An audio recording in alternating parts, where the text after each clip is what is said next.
And this is Julian Grant. This is Directing Terms for Actors. All right. Hi everybody, I'm Julian Grant, and right now we're going to talk a little bit about directing terms for actors. And when you first start directing, one of the hardest things to realize is that there is no secret language for talking with actors. A lot of folks will think that they have to understand Meisner or Stanislavski, or even spend time as an actor in order to communicate with actors. And I want to assure you that that's not true. What you need to be able to do is communicate intention. And by that, I'm going to explain, and that's really what the basis of this lecture is about today. So, as we look at adjectives, adjectives are probably the biggest problems that we have as directors. It's very common for young directors to say things like, you're the bad guy, you're the good guy, you're a bitch, and so on and so forth, immediately making an assumption about the character. Because one of the notes that I always like to give, young directors is that even Hitler had a girlfriend. I mean, think about it. I mean, as horrible as it is, he had somebody that cared for him. Now, again, perpetrator of mass genocide, the most reviled villain in the history of the world, and yet he must have had some likable qualities. And, so it's really interesting when you look at this sort of stuff, because inevitably, even the worst of us have good intentions. And I think that's what you really need to communicate and look at, because oftentimes what we show in real life is just the tip of the iceberg. We all have our various public faces. And sometimes those masks slip, but society dictates that in North America we act a certain way, and those standards have become more and more relaxed. You go to Japan, for example, and Japan's very, very organized, very, very careful. And the idea of losing face publicly, personally, professionally is a huge issue. I mean, people commit suicide over grades, over social standing. Something that we here in North America, we're like, really? Just the idea of table manners, something that seems to have been sadly lacking in a number of years, is something that, again, it's interesting, but just that alone and that technique and that approach is something that speaks volumes. And this is where we get into one of the key building blocks of directing, and that's our actions define who we are. And for actors especially, they need to understand that in order to create a believable characterization, the actor needs insight into how the character experiences life. And that's what you build together. That's what you grow together as you start to look at the evolution of a character. So here's a picture of an iceberg. And in a lot of ways, this does define the working actor. Because the actor that works to cinema, to film, to television, realizes that acting is believing. It's not just being the bad guy. Let's tie her to the railroad tracks. It's about being a believable monster in every step of the way. And this boils down to belief and value systems. It allows us to look at a wide variety of elements that make us who we are. We're all a product of our environment, our upbringing, and the rules and role models that we assume for ourselves through media and popular culture, through reading and the like. We tend to be a hodgepodge of our parents, our past, and our aspirations. And I think that's something that's very interesting for you to look at as you look at characterizations, because you and the actor are going to create this fictitious person. John Doe from Seven, Voldemort from Harry Potter. You need to understand who this person is and why they are. And that's where the heavy lifting begins when it comes to directing. So, adjectives, let's think about it. I mean, for some, being friendly might involve a touch, might involve a stroke.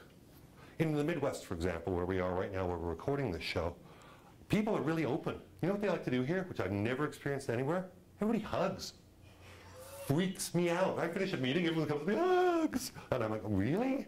Because in New York and LA, we don't hug. In Toronto, heck, in England, it's like, bye-bye. Let's not even talk about Scotland. It's fascinating. But again, some people's friendliness could be considered sexual. And ladies, you've had this happen, I'm sure, probably once or twice in your life, or men, where an innocent flirt is taken the wrong way. Camera operator is nodding her head, smiling, remembering something. And the fact is that, again, interpretation is everything, okay? And as we start to look at being too superficial or too on the nose, you're the bad guy, you're the good guy. You know, you're an African American. How about that for a generalization, okay? We won't even go into the stereotypes there that inevitably we get, right? You know, we get thief, we get pimp, we get gangsta. You know, gosh, if I had a nickel, you know, for every smart Asian, how about that one, okay? Drunken Scotsman. Okay, all right, that's true. Yeah. But I am half Scots and, you know, was drunk a lot in the old days. So I guess the fact is that when you look right down to it, you know, some of these are based in truth and some are based in stereotypes. And you want to avoid stereotypes. You want to avoid stereotypes like the plague, because all they end up doing is reinforcing the status quo. You know, I love seeing well-rounded performances that are gobsmackingly brilliant. You know, check out Precious. You know, Precious is one of those pictures that you watch and you go, oh, you know, it's just heart-wrenching, heartbreaking. It's the kind of work that, again, Nicolas Cage. Okay, Nicolas Cage gets a bad rub for a lot of his work. You know, he's over the top, he's superficial, and at times he is. Okay, he's paying the rent. But if you get a chance, check out Mike Figgis's Leaving Las Vegas. Wow. Okay, he plays an alcoholic screenwriter who falls in love with a hooker with a heart of gold, played by Elizabeth Shue, another light actor. And they put together a picture in Vegas that'll rip your guts out and put you on the floor. Or Gary Oldham's directorial debut, Nil by Mouth, all about growing up working class drunk in England in the 1960s. Man, devastatingly realistic portrayals. And that's the kind of stuff that I find so fascinating and brilliant, is when the work on screen is so believable, it's almost as if it's torn from the pages of a newspaper or a book or what have you. A lot of people get confused with the characters they see on screen. You know, they think that Viggo Mortensen, for example, you know, is the lovely and talented Aragorn from Lord of the Rings. And the first time you meet him and you hear him speaking his California twang, you're like, really? Wow, that's so interesting, because he's a surfer dude. You know, and it's very fascinating. I mean, good actors are mercurial. They take on skins and they wear different characters and parts. Brad Pitt, very handsome actor, but also a brilliant actor. My God, Benjamin Button. You know, check out 13 Monkeys, his work with Terry Gilliam. You know, unbelievable work. I mean, here is a really talented actor that often gets labeled in the pretty boy, you know, category, but somebody who's very strong. And Jim Carrey, who I poked fun at a couple of times for his over-the-top muggings, well, let me tell you, if you haven't seen Michel Gondry's, Sunshine of the Eternal Mind, you know, wow. You know, or The Majestic, which I just watched again the other night, or The Truman Show. There's some beautiful, beautiful moments in that. And that's the sort of work that, again, good actors can bring to the table. So, as a director, how do you work with this? Well, here's the answer. Don't give away all the answers. Let the audience do the math. Audiences love to solve mysteries. As an audience member, you like to fill in the gaps. You like to solve the puzzle. You watch the picture. You know you're going in for a bad movie, where at the beginning there's a prologue. In the year 2012, the great virus came and everybody was sick, and they all got sick, and then they all died, and our story begins now. I'm like, oh, thank you very much for spoon-feeding it to me. Picture starts off, and you don't get that, and you meet some guy running down the street. He's terrified, you know, not sure what's going on. All of a sudden, it's a crap load of people running behind him. I'm going, oh, I wonder why they're chasing him. I wonder what's wrong with him. You know, oh, is there something wrong with them? Oh, look, they're all foaming and weird at the mouth. Oh, I guess they're zombies. Okay. And they're chasing after him and go, oh, I wonder what's going on. And he runs by a sign, and the sign says, virus, now in day 37. You're like, oh, there's a virus infection. I bet you that's what made those people sick. You know, and then he runs around the corner, and then you hear, cut, cut, cut, cut, cut, cut. And you go, what? And the camera pulls back, and you're on a movie set. And you go, oh, we're in a movie within a movie. Oh, how cool. Okay, we were watching a zombie movie there. Then all of a sudden, a giant meteor flies over, and you go, what? You know, and you're interested, you know, and you want to find out more. That's what cinema is. Cinema is about allowing the audience enough intelligence to figure it out. And good acting is about leaving the actor with enough questions so that when we meet Benjamin Button, we go, ooh, who is this character? Why is he interesting? And then we fall in love. You know, when you create characterization that is believable and dramatic and brilliant, you get Tom Hanks in Forrest Gump. You know, Forrest Gump is a brilliant picture because as you watch it, you go, well, here's this dummy on the side of the road. Dummies don't do anything special. And then as you watch it, you go, wow, this man is an incredible human being. You know, you see Gary Sinise as Sergeant Dan, you know, losing his legs, angry and bitter, finally finding life and happiness of some kind throughout the course of the film. You see Gump's love, excuse me, for Robin Penn, or Robin Wright, forgive me, her interpretation.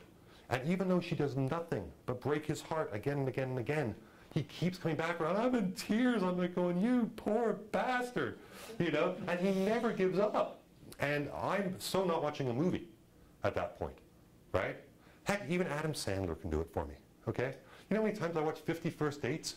Because I go, it's so wonderful that he keeps trying to get her. I mean, a sucker that I am for romance, you know, and people go, oh, Adam Sandler's films are crappy. You know what? All of you have seen Happy Gilmore. You know, all of you have seen his various films. Heck, don't get me started. I'll even get you liking Rob Schneider, okay? Because the fact is whether you think Deuce Bigalow or European Gigolo is a work of genius or crap, the fact is you watched it and you stayed all the way through for the ride. And I think that's what's fascinating about good performance, all right? Probably wouldn't put European Gigolo and Brad Pitt in the same thing, but you never know. All right, so good direction generates behavior in the actor, okay? Active and dynamic. These are the tricks, if you would, of the trade that you want to use in order to get good performance from actors and non-actors too. Number 1, facts, okay? Number 2, verbs. Number 3, images. Number 4, events. And number 5, physical tasks. And we're going to talk about each of these as we talk longer in this lecture and we listen to what's going on. But the fact is that you need choosable and repeatable directions that are specific and active. In this scene, you will walk from point A to point B. You will stop and you will think about what it means to be the greatest monster in the universe, and yet nobody loves you.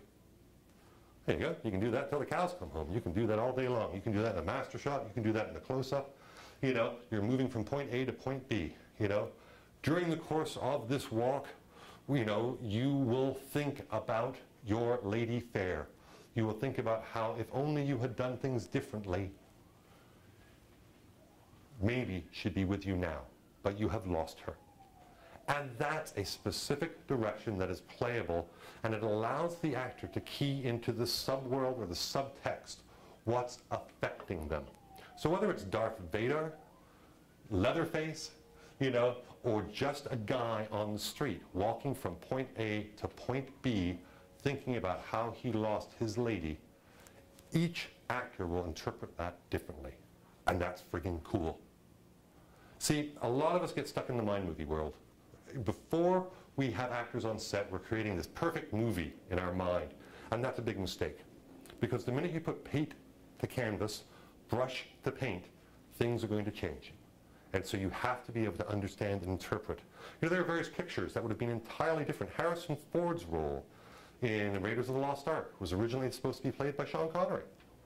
What a different picture that would have been, right? You know, when you think about classic movies and the different casts that would have been in there, you know, and how that would have affected various pictures, well, again, the list is endless. And if you get a chance, Google and check out alternate castings or original castings, and you'll see some of the characters that were originally considered and what a different movie or film experience it would have been. So as you start to look at all of the verbs and actions, all right, excuse me, all of the actions rather than verbs to define characterization, you're going to start creating believable dynamic performance. Because inevitably, what you're interested in photographing is an emotional and a physical component. That's where people fall in love. They see an actor on screen living the moment. Roberto Benigni in Life is Beautiful. Without giving away the plot of the film, inevitably he finds himself in a Nazi concentration camp having to convince his son that their incarceration there is fun. Genius. Genius. He won the Academy Award, and rightly so. It was the kind of work that was masterful, and it was based purely in his ability to give. Good actors give, they don't take. Good actors allow their scene partner to flourish at their expense. Good actors share. Good actors are brave. Good actors are willing to move in a world of experience that is not all about them. And, you know, if we look at practical examples, if we look at anger, you want an actor to be angry on set.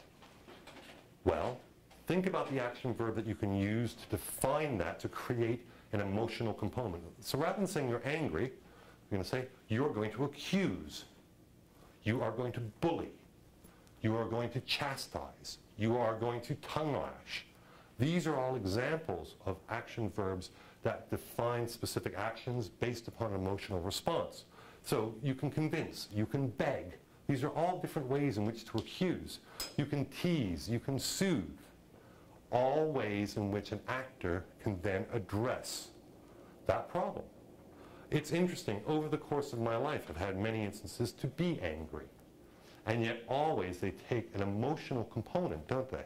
You know, at times I've been angry trying to convince someone to do something. As a child, heck, even as an adult, I've been angry, begging for an opportunity. Or complaining through anger. Many of us, I'm sure, are used to that sort of thing as well. That professor never listens to me. You know, that school's no darn good. Why is that gear such crap? You know, not that you'd hear this at Columbia, which is an awesome school, but what I'm saying though is that, again, when we think about, you know, other action verbs and we think about specific techniques, when somebody is being defensive, for example, they may be complaining, they may be belittling, they may even be warning. So you want to try to move away from stock phrasing and start thinking about playable action. And that's where, again, it's going to allow the actor to concentrate on their scene partner. Because I have to convince somebody, I have to beg somebody, I have to belittle somebody, I have to cajole you, I have to tongue lash you, you know, and so on and so forth. And that way they start affecting one another. And it's about that give and take, that give back. When Brad Pitt's sitting in the car, okay, John Doe is in the back. They're in 7, it's the last scene. They're driving towards the drop-off point to find the famous head in a box, right? And John Doe is in the back talking. Morgan Freeman's driving and he's listening. And Brad Pitt is rising to the bait. You know, and he goes, you're nobody, you're a t-shirt, you're a bumper sticker. You know, you're nothing, you're nothing. And, you know, Morgan Freeman's character, the older, measured, more experienced detective, knows better than to get involved in this. And yet Brad Pitt is being drawn into that moment as well. And you see these two scene partners go back and forth, and I'm just in awe at how, you know, you could see, almost hear Morgan Freeman, you know, say in his eyes, don't fall prey to this. You know, don't take his bait. He's going to get you. You know, and you can see the power shift from Brad Pitt to John Doe. And it's really fascinating because it's done in such a way. I mean, David Fincher, the director on that picture, brilliant, brilliant, masterful work. And I remember when it came out, I remember sitting there watching and going, wow, this is so great. Because rather than making this about scary guy in the back, true blood cop in the front, the whole power structure here has really changed. And he's doing some stuff beneath the surface that we're not actually seeing, we're feeling. If you can get an audience feeling, congratulations, you have now passed go, you get to collect your $200, you move into the pantheon of working directors. And that's critical. Because ultimately, emotional context through using verbs for direction are critical. Because in a scene, we will often have the opportunity for framing. We will understand how much time, what size of the shot is, and the like. And there's that wild card called emotion and feeding off a scene partner, where every scene can sometimes be slightly different because of that response. And that's fascinating too. I mean, I've worked with actors that are trained from the inside out, and there's some that work from the outside in. Outside in tend to work superficially on the surface level, and they're fine. I mean, but inside out guys, those are the method actors, if you would, where every single performance is based upon their interaction with their scene partner. And if that changes from you, it changes from me. It's like jazz, but you know, where everybody's going freeform and dangerous. Man, you're out there on a wire, but electric. That's the kind of work that really excites most directors, because now we're dealing in the currency of emotional transactions. You know, and emotional transactions, the ability to see when people do things to each other, that's when something happens on screen. And I don't care what kind of film or movie that you like. I mean, you know, I make a big distinction under the umbrella of cinema. We have movies, which are Hollywood blockbusters, which tend to put bums on seats. We're thinking Pirates of the Caribbean. You know, they're designed as a spectacle film or movie. Then we have films. They play at the Cisco Center. They're much more auteur-driven. They're singular stories told sometimes about small people with big problems. They're not designed for mass appeal. And that's the type of story where I think audiences can get really deeply drawn into it. And it's hard, because you don't have giant robots. You don't have exposition that purely, you know, let's find the dead body, here's where we got to go, this is what we got to do. You're dealing with the emotional relationship between a marriage falling apart. You're looking at the emotional context of a family torn apart by the death of a son in Iraq. You're looking at the juxtaposition of a daughter who has been raped, unfortunately, by her stepfather and the knowing mother who doesn't want to do anything. And that's the high wire act of really tough work. You know, just working on some of those sets, I can only imagine, you know, the amount of, okay, we shot that scene, let's just take a moment and shake it off. Because then you're really plumbing some depths, and that's not easy. And I don't recommend that you move towards those depths until you've mastered the shallow end. You know, the shallow end of the pool is in color, in focus, wide to tight, tell a story, A to Z, get it figured out. Then as you become more adventurous and become more knowing, move deeper into the pool, start looking at the emotional resonances and subtext and stories that resonate for you. Again, as we talked about earlier, we are all products of our upbringing, our environment, our aspirations, our hopes and dreams. All of those will permeate your work. My work's permeated with the idea that the monster can be a hero. The monster can have retribution. Why? Because I lived through all of those dramas myself. You know, growing up in a dysfunctional family, dealing with the same dysfunctional elements of my own life, rejecting that life, you know, then finding a new pathway. You know, there's a common pathway for a lot of North American men, where the role models of their fathers or an absentee father provides them with a lack of guidance or moral code in which they can then have to construct their own. And that's fascinating too. Same with women. You know, again, generally speaking, women have to live up to, you know, unrealistic ideas of expectation based upon physical beauty. You know, and as a result, that creates stigma throughout high school or even earlier, which has lasting effects throughout one's life. These are deeper issues that obviously, you know, all of us as human beings have to deal with, and all of that affects us as creators. You know, so RoboCop for me was more than just things blowing up. It was about Alex Murphy, the man within the suit, and his relationship with his now grown son. Why? Because my son was grown at that time, and he, like all grown sons, rejected my value system, who I was, what I thought about. I made an 8-hour love letter to why I think my son, you know, despite the fact that he was an a-hole, you know, is a wonderful human being. And he watched it, and he walked out of the cinema and he said, "You a-hole, that was all about us." You know, and I said, "Yeah, it was." And he goes, "I still think you're a jerk." You know, cut to 10 years later, he doesn't think I'm as much of a jerk. You know, but again, that's rite of passage, isn't it? You know, all young men learn to, you know, reject the father and then also then assume knowledge of him as a human being. And that's a fascinating part.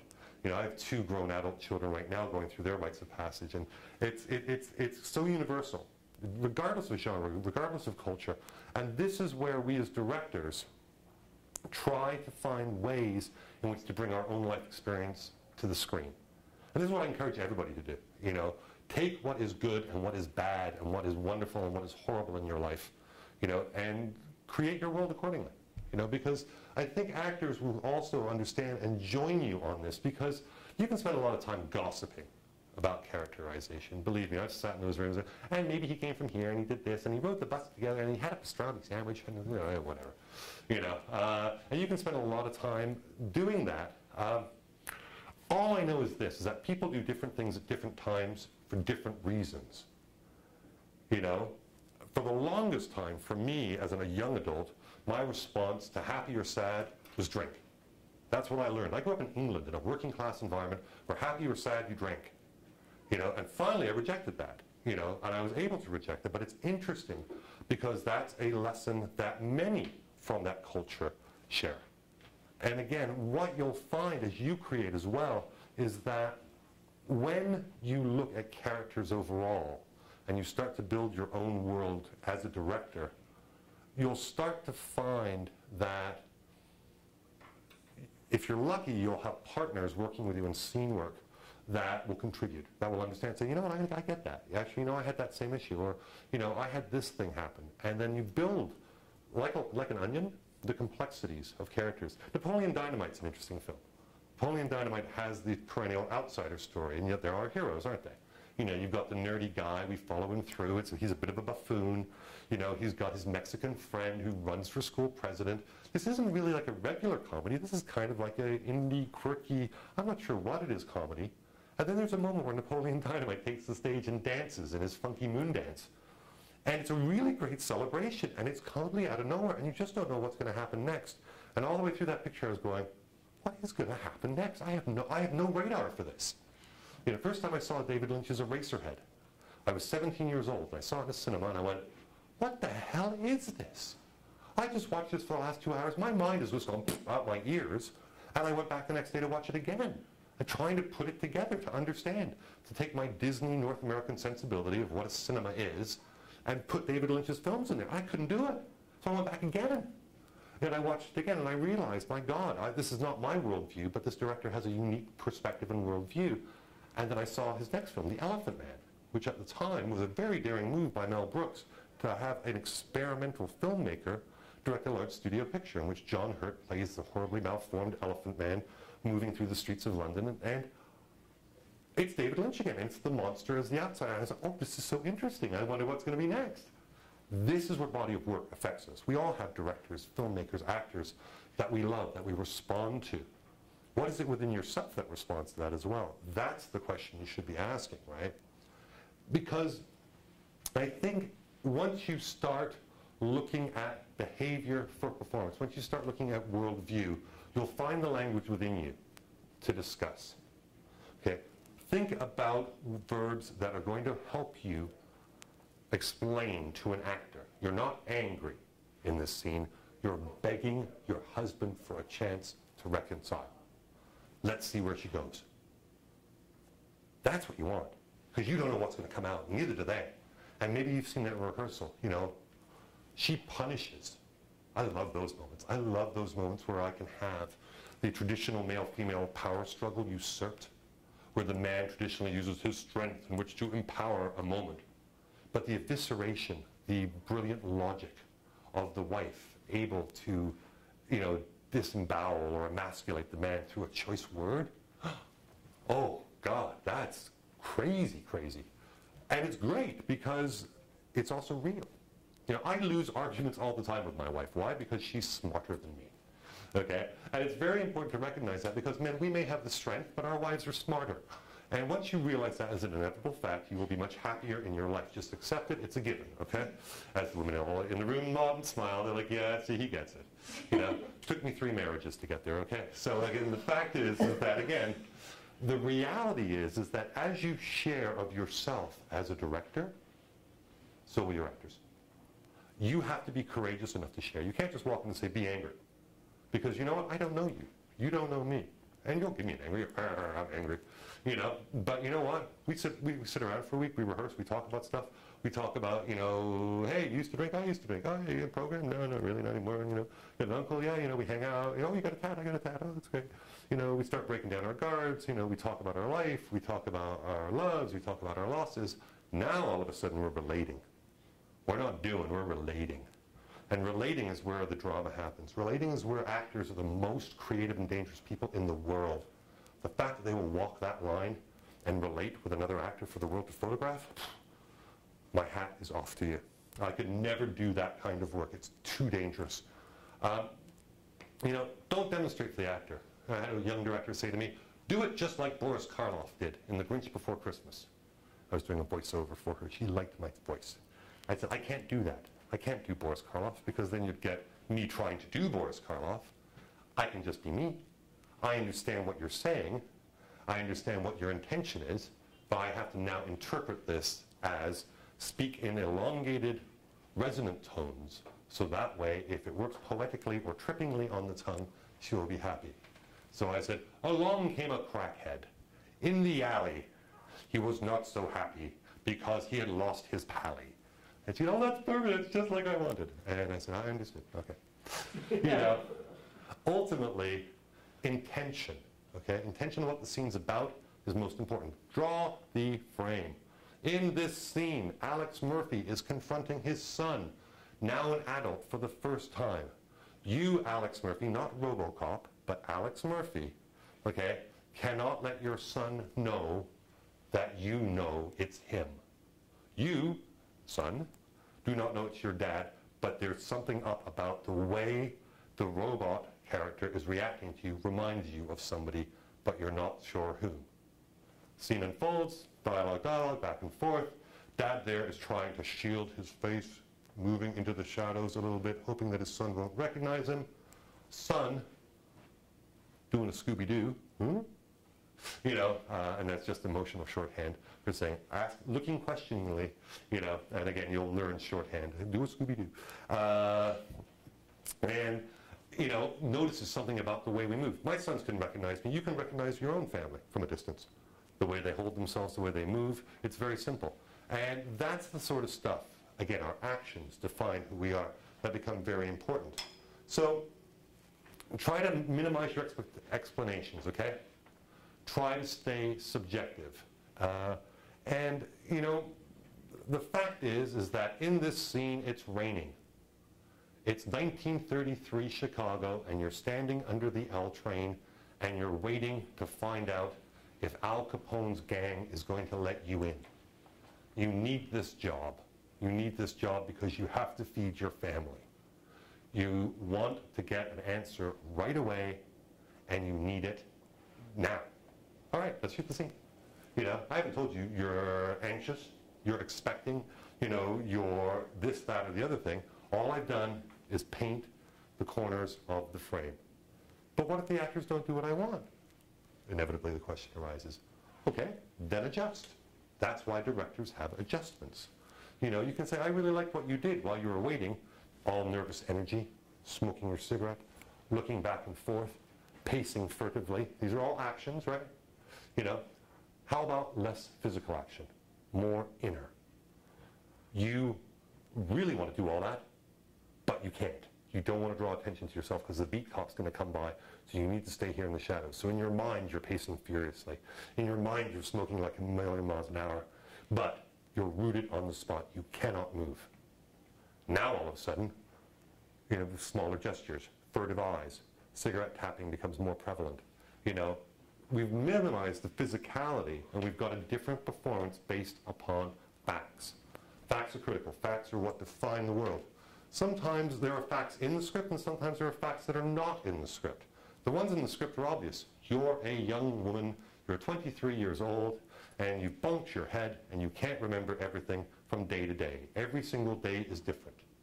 Right? Every single day, you have to wake up and start your life anew. That's what, again, the lovely and talented Drew Barrymore had to deal with in 50 First Dates. You know, things that are not in the script, she likes to paint. You know, maybe that is in the script, maybe it isn't, but it might be something that the actor brings in and says, I think that she would be very much in love with painting. You know, and then inevitably that leads to a revelation that the painting on the wall of the character that she wants to forget, the Adam Sandler character, keeps recurring in her memories and her dreams, and she's forced to paint it over and over again. I love it when actors tell me things that they're capable of. I met my leading lady yesterday for the next film, and she goes, I'm a violin virtuoso. I went, really? That's fabulous. What kind of violin? She goes, I play gypsy jazz. I said, great. Do you have any music? And she sent me a link. I listened to it. I went, this is fabulous. I called my director. I said, did you know our leading lady is a violin virtuoso? And he said, no, I had no idea. I said, you know that scene where she's meeting with her French lover on the balcony of the downtown upscale condo, and they're having a moment? And he goes, yes. I said, is there anything in that, sir, with her with a violin? He goes, I never even thought about this. Okay, goodbye. So, come back 3 hours later, he goes, I just had a revelation. I said, what? He goes, I'm the condo in the upscale moment where she could be playing gypsy violin. I said, my God, sir, that's genius. And he goes, I'm going to investigate that because this now adds added depth to the character and creates something. Sometimes that kind of business is phenomenal. Sometimes that business creates, again, you know, resonance drawn from life. And that backstory, if you would, can somehow create a much richer world for the audience to understand and enjoy. So it is the small stuff that defines us too sometimes. And, you know, ultimately, when you replace can't with doesn't, you know, if you say, you know, Julian doesn't express his feelings, that's a fact.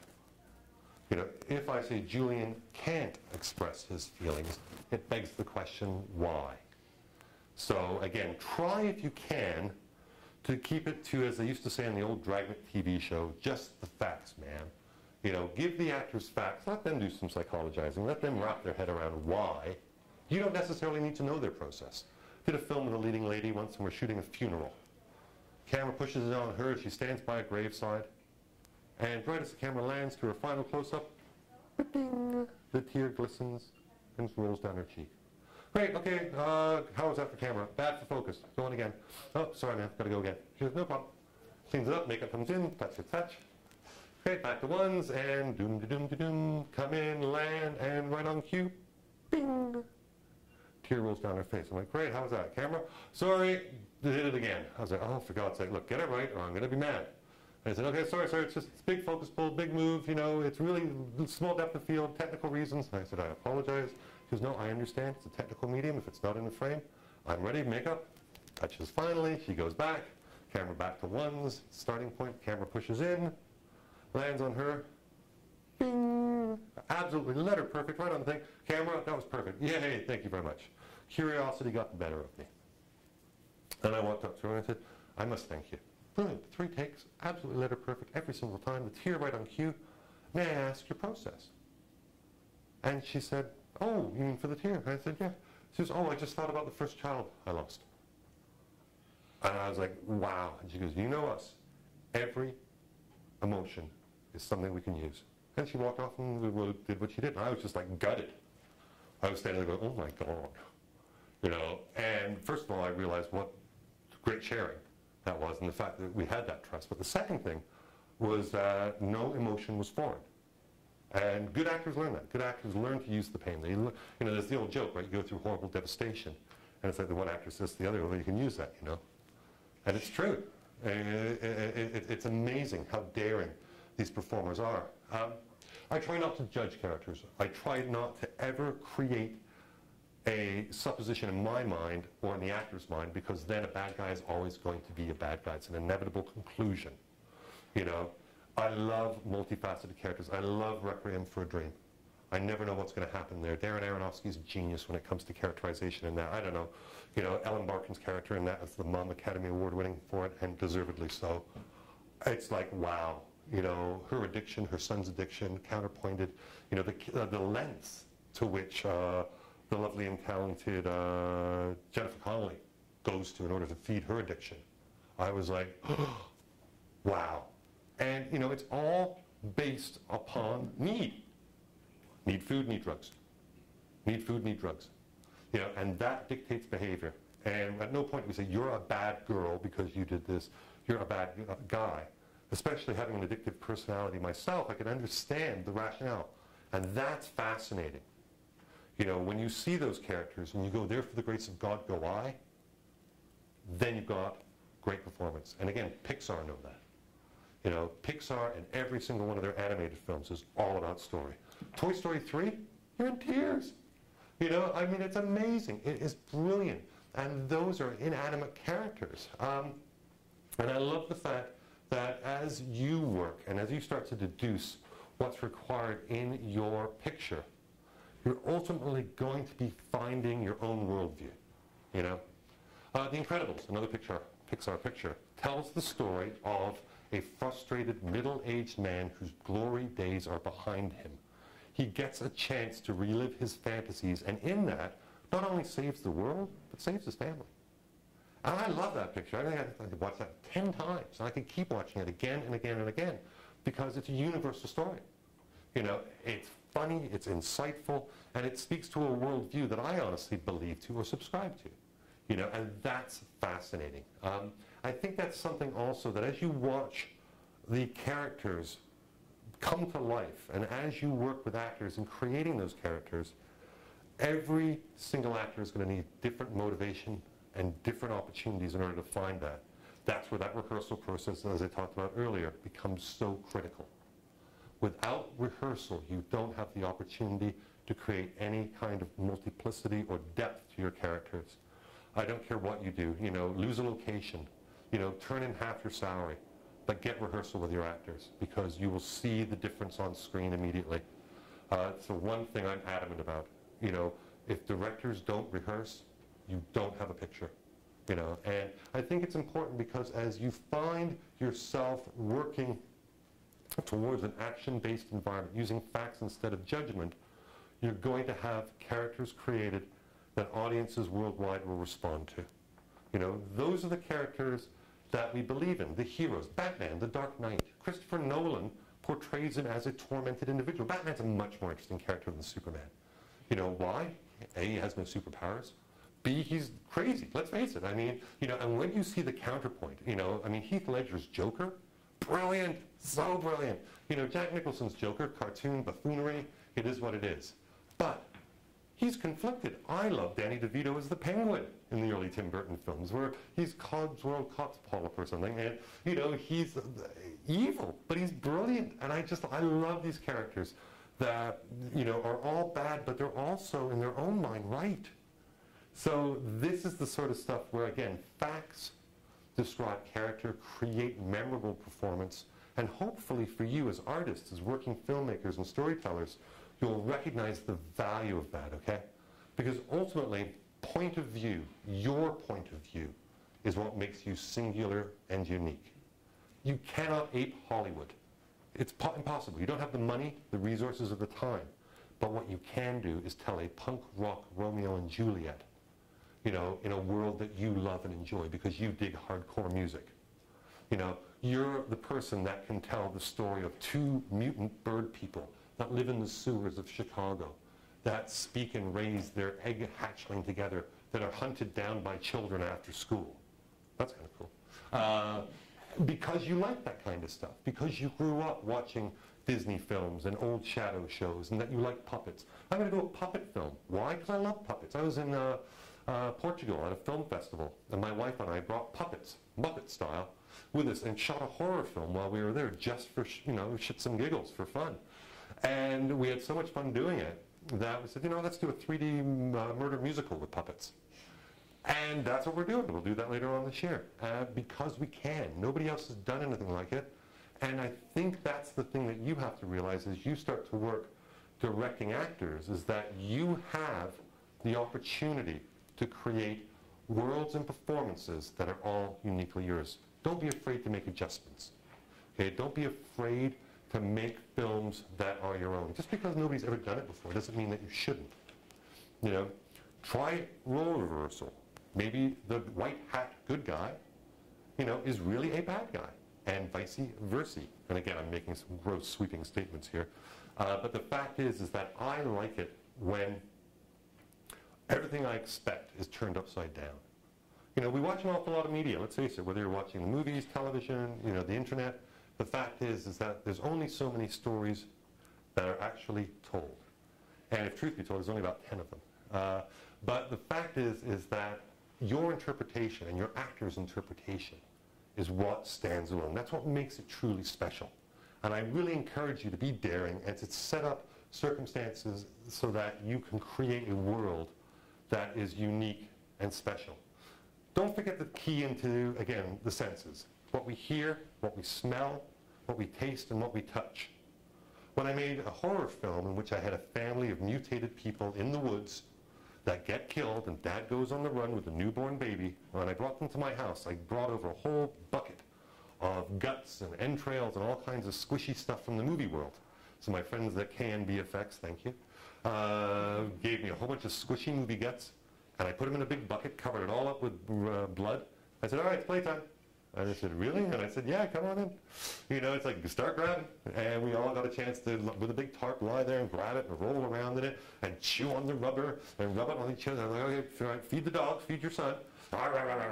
And then they say, all right, now, feed the wife, and wife feed the child, and you pick the bugs out of each other's hair. And at the end of the day, we were all covered from head to toe in blood and guts and stuff. But it was brilliant because everybody got a chance to tactily feel, see, touch, and smell. I burnt charcoal and I burnt wood because I knew we were going to be filming in a fire pit environment. And just having people on location, shooting in places where it's the middle of the night, you're in a primordial forest, miles from nowhere, where everybody's rolling around, eating entrails, where wolves and coyotes are howling at the moon, and the generator goes out, and we're all sitting there at oh god o'clock in the morning, covered in blood and guts and entrails. I said, now we're making movies. You know, what's great is that all of that impacts performance. You know, all of that impacts the magic of the world. And because I'm a visual storyteller, because I deal in images, because I shared those images, and I shared that sensory tactile element before we got to the woods, there was no fear. There was trust. But I promise you, had we gone out there without that, and at oh god o'clock I'd thrown you a bucket full of entrails and said, go play with this, would have gone an entirely different way. So again, things to think about as you work as an artist. For all of us, we all have different sense memories. For me, the smell of baking bread means something entirely different than anybody else. I think so anyway. Most people, when I ask them, what does the smell of baking bread evoke? For you? I don't know. Saturday morning. Okay, Saturday morning, that's cool. What about you, miss? Being in a bakery. Okay, being in a bakery, that's totally cool, right? For some, it's home, it's mom, you know, it's warmth, it's comfort. For me, it's the biker club that sold crystal meth, you know, that had a place right by the bread factory to cover the smell of it. Again, everybody has different sense memories, okay? So what's important is that as you start to use images, okay, rather than emotions, as you use pictures to help incite your actors, actors can then draw their own conclusions and picture it themselves. So again, be a visualist. Communicate in visual terms to your actors. Let them do the math. Don't get caught up in language. Don't get caught up in technique. And don't get caught up trying to direct your actors. You know, listen to them. Provide the parameters of the frame and then let them play. By playing, they will give you something you never anticipated, I promise you. You will get a moment where you go, oh, I never would have thought of that in a million years. And now it's here. And now we get a chance to play. And, you know, actors like to be able to interpret. That's their job. No actor wants to walk in and say, great, I'm the good guy. You know, they want to walk in and say, okay, I'm Jeb. And Jeb was a gunslinger for 20 years, and he killed women and children, and he drank. And now he's not. He's turned around, and he's homesteaded, and he's got a wife and children, and he's just lost his wife, and his children are barely old enough to look out after himself, and he's got to do something to get out. And he finds out that there's a bounty on a guy, and he'll do one last job in order to set the record straight. Even though it means going back to the world of killing, he's going to go back with a new conscience and a new perspective. This is not just for glory. This is for family honor so I can move away. And that's Unforgiven. You know, the Clint Eastwood Western, where he reinvents the whole idea of, you know, the Western hero. You know, and there's a great scene where Gene Hackman, you know, is berating him later on. He goes, you are a killer of women, a killer of children, you know, and he's like, yes, I was all that. You know, and it's just, oh God, Clint Eastwood is a genius, because he was able to take years of accumulated man with no name imagery and in 1992 create an anti-Western, if you would, in such a way that you were just devastated by what was really at stake here. This was no longer iconic-based imagery. This was now much deeper, much more resonant. Best picture, best director, best screenplay. There's a reason for it, because it's a damn fine picture. So if you find yourself in a situation where you're working with actors and you're not getting what you want, change up the deal. Just, you know, if you're about to do a scene, it's a confrontational scene in which the good guy and the bad guy are coming at each other and they're about to get it on, all right? Saw that recently, again, in a picture I always laugh at, because the fact they had the gall to do this, I got to give Simon West props. It's an old Nick Cage film called Con Air. And you've got John Malkovich, probably one of the finest actors of all time, holding up a stuffed bunny, which means something to Nicolas Cage, you know, and saying, if you try to get me, I'll shoot the bunny. And I'm just stunned, thinking, what were you guys thinking? You know, this is the most insane thing I've ever seen in my entire life. But I guess it kind of works. You know, whether it does or not for you, it doesn't really matter. It's for Simon West and for everybody working on the day, it did. And I can assure you that for Mr. Malkovich, I'm sure there was a great deal of thought that went into it before he even uttered those lines. But the fact is that the bunny became a talisman. It became a symbol of everything that the character of Nicolas Cage's character was about to lose. And that's fascinating. They weren't afraid to think outside the mold. You know, so to play a business meeting like a child's tea party, or if anybody makes a mistake at the table when they're about to eat, is going to get shot. Ah, now all of a sudden that scene has an entirely different context. Don't be afraid to change that up. Don't be afraid to try something new. This is where rehearsal is critical. You don't want to experiment with that on set on the day, not unless you've got tons of money and lots of liberal producers willing to let you play like that. But you definitely shouldn't be afraid to try to move it around, because one of the strongest motivations we have as directors is to say the words "as if." Play this scene as if. Fill in the blanks. You know, play this scene as if anybody hears you, they will call the police. Play this scene as if this is your last chance to tell her you love him, or vice versa. It's very important because what it encourages is an immediate behavioral, motivational response. It encourages something intimate, it encourages something now. And while we have our main event of the scene or of the script itself, and we know what's going on, the big question the audience is always going to wonder is what happens next. Hate pictures where I know what's going to happen next. Hate them, hate them, hate them. You know, where I'm watching it and I'm like, within the first scene I go, great, she's going to get shot, or he's the hero, or, you know, what I love is when I see stuff like Breaking Bad. You know, it's television, but it's cinema. Let's face it. You've got a man dying of cancer. You know, can't afford his chemo. What does he do? Easy. He's a chemistry, you know, professor. He's going to make crystal meth and corner the market. Huh? This is genius. You know, how about this? We've got Macbeth on motorbikes. That's Sons of Anarchy. You know, and I love this kind of Shakespearean overtures where they've taken one-percenters, those dirty, grubby, stinking bikers, and made them cultural icons. You know, and they're not just fighting for the right to smuggle drugs or guns, you know, which is kind of glossed over. You know, they're fighting for the liberation and protection of their small town in Northern California. Despite its posturing, what I love about it, though, is that I never know what's going to happen next. And let's not even get started on David Chase's brilliance of The Sopranos.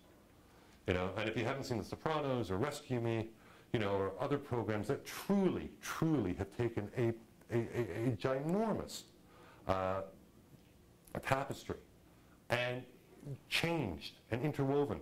You know, watching Rescue Me and watching Dennis Leary's performance as the tormented fireman, dealing with alcohol and his own family abuse problems and everything else, and, you know, balls out there on screen. There he is. I'm like, aren't you a comedian? No, no, you're very much a good actor. You're very much a daring, dangerous actor. That's the kind of performance you can get when you start thinking about playing it as if. Let's play this as if, okay, the house is burning down around you. Let's play this scene as if there's a gun pointed at you the entire time. Let's play this scene as if there's a bomb ticking in the room and you're the only one that knows it, okay?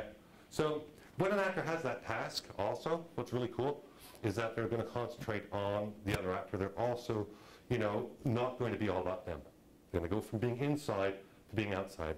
That laptop is actually radioactive, okay? Cool. Knowing that, and we're talking over here, I'm looking at that laptop, you know, because it's there. What's even better is what Hitchcock did. He'd take the laptop, put it underneath the desk, tell us that the laptop's there and it's radioactive, but not tell the scene people.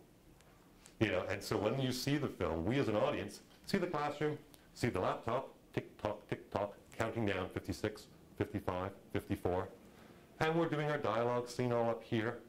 And we're just playing, oh yes, Julian's lecturing and this is boring and blah, blah, blah. You know, and then, you know, meanwhile, 33, 32, 31, you're sitting there going, get out of there, it's gonna blow. You know, it's gonna blow. You know, 19, 18, and cutting, and cutting, and cutting, and we're still playing it matter of fact because we don't know this. And then at the last minute, being at 0, you're like, oh no. And then, oh no, it's just a wake-up thing. Oh, you played with us. That you see a lot. You see a lot of manipulation of the audience by that. You see it a lot in horror films. You'll see it in action thrillers. Sometimes it can work to your advantage, though, by telling the actors something that the audience isn't aware. So I think as directors, your goal is to make your choice as simple and as physical as possible. You're going to go from point A to point B, and during that time, you're going to think about your relationship with your husband, your wife, your son. Then you're going to talk to the gentleman here, and you're going to talk about what the scene is about, but really, you're still concerned about your wife, your son, and the like. And your wife gave you this lovely fountain pen. And through the course of the scene, while you're talking about what's going on in the scene, your attention is on the fountain pen. And eventually we'll pay off this fountain pen and we'll know why it's important. But in the interim, the audience is going to be going, why is he concentrating on that fountain pen? Why has the director even done an insert shot on him playing with a fountain pen? And then as he turns the pen, it says, from Gracie, which we now know through exposition or through the story that Gracie is the wife who's missing and the like. And so we understand the importance of this. And we certainly understand the importance of the pen, where at the end of the picture, Gracie is already dead, God bless her soul. And this pen is what's used to kill the bad guy, going straight into his eyeball. And the last shot we see is from Gracie. So you gotta love that. I mean, it's physical, it's demonstrable, and it's tied into subtext as well, okay? So, let's wrap up. Number one, don't allow your idea to be reduced to the lowest common denominator. If you say to an actor, you're the good guy, you're the bad guy, you're angry, you're sad, you're, this, you're that, you're not doing the work, all right? You're keeping it superficial. And, you want to be more about the journey than the arrival. You want to make it more about the process rather than the outcome. You want to see the lights go on. You want to see the actor's eyes light up. You want the audience to see the actor doing the math. Because if the audience is doing the math alongside with the actor, congratulations, you just got them pregnant. When an audience is pregnant, they're along with you for the birth. The worst thing is, honestly, is when you got a guy walk in and you're like, oh, I know who he is. He's standard bad guy number 3. He's Eurotrash villain number 2. Oh, look, he's the lying CIA operative. How many times have we seen that? Check out Sons of Anarchy, though, where they bring in an evil alcohol, tobacco, and firearms lady who's just fantastic, who finally got killed. I had an actor come up to me once on a picture. She was having a total wobble, total meltdown. Why am I doing this and why am I doing that? I should be doing this and I should be doing that. And she stopped. She goes, oh, I'm so having an actor moment here, aren't I? I said, yeah. She says, okay, thanks.